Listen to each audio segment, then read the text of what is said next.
All right, guys, today Ford F350 Powerstroke, we have an S&B cold air intake that we installed.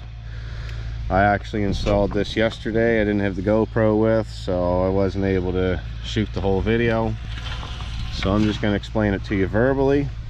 It comes with a battery relocator kit. For this truck, I actually didn't end up using the cable extenders, so I was able to make them reach, but the kit comes with everything you need. I mean everything. So basically, you pull the battery out, you pull the stock battery tray out, you pull the stock air box out, all the piping, etc. When you get down there in the hole, on the front side of your air box, there's a steel bar coming off, or a tin bar rather, and there's a few wire clips on that, not actual wire plug-in connections like this, just the clips that hold them to the body. So there's going to be, I think there was 4 of them along the front, 2 of them on the AC line. So you got to pop all that gear off, get it floating.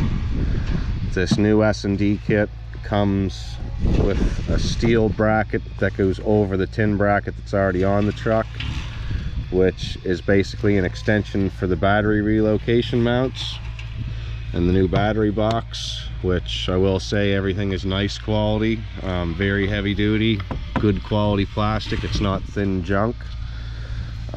These are one of the better kits for the 350 in my opinion. So it was a little bit in depth for a cold air install, like having to relocate the battery. It probably took 2 hours, but whatever. This was the only wire extension that I had to use out of the kit, which is for the MAF sensor, mass airflow. So we got it on there. We'll give you a little sound clip of what it sounds like here.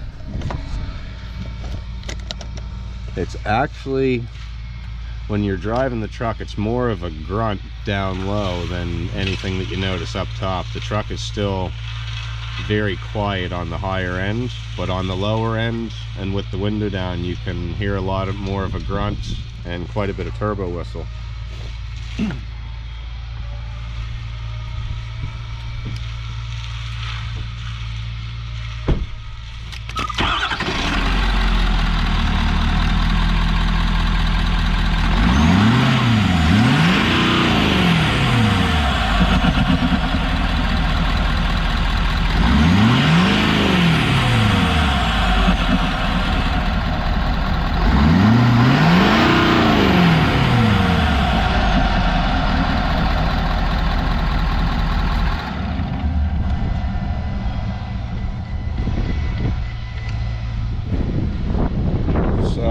This system obviously allows your diesel to breathe much better, much easier.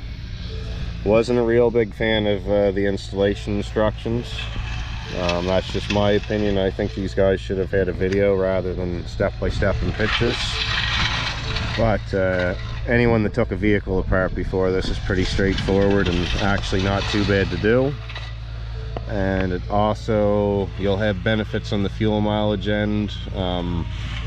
We're reporting like 13 liters per 100 empty driving, and I mean empty, we still got a toolbox in the back of this thing, and hauling a chipper, hauling the dump trailer, whatever, a few ton,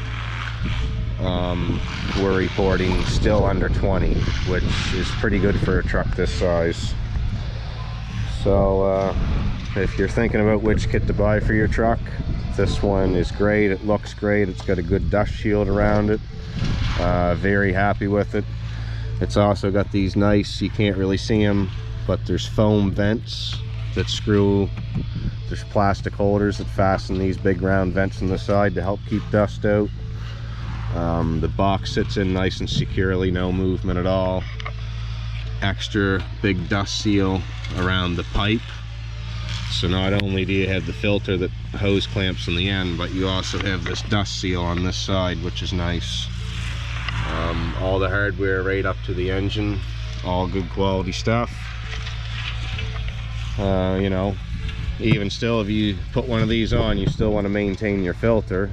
But if you haven't checked your filter yet and you own one of these trucks, with your airbox back here, when you pull that filter out of your stock airbox, you're going to be absolutely disgusted. It's a very poor setup, the way it collects dirt and where it draws its air from. Highly recommend upgrading to one of these systems.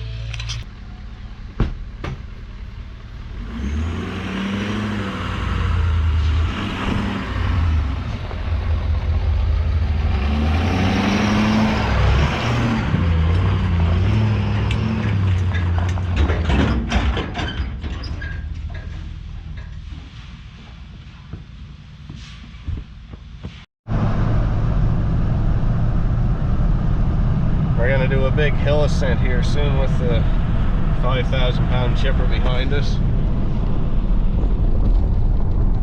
Roads are just beautiful.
I think it'd make more noise on the top end though. Most of the noise that it gains is all like 2,000 and below.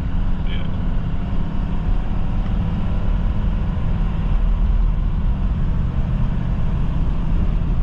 But you didn't hear any turbo noise like that before.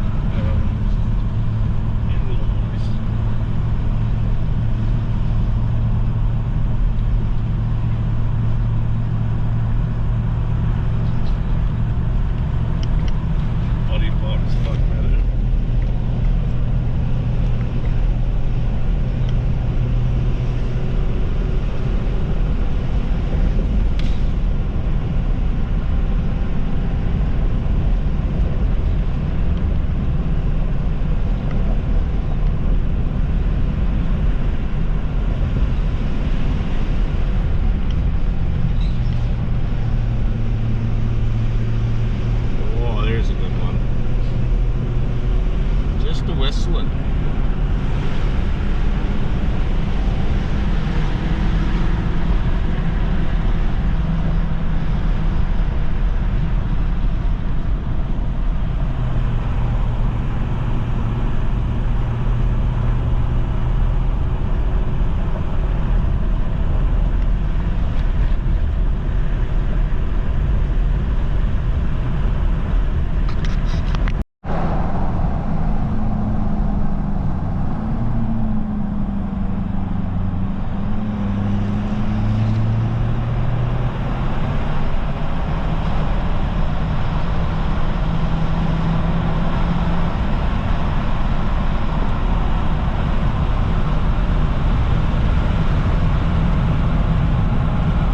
Definitely hear a lot more turbo noise on this side,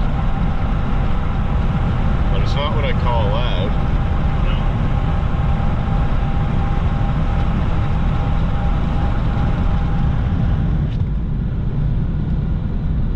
No. Surprising it didn't make more noise.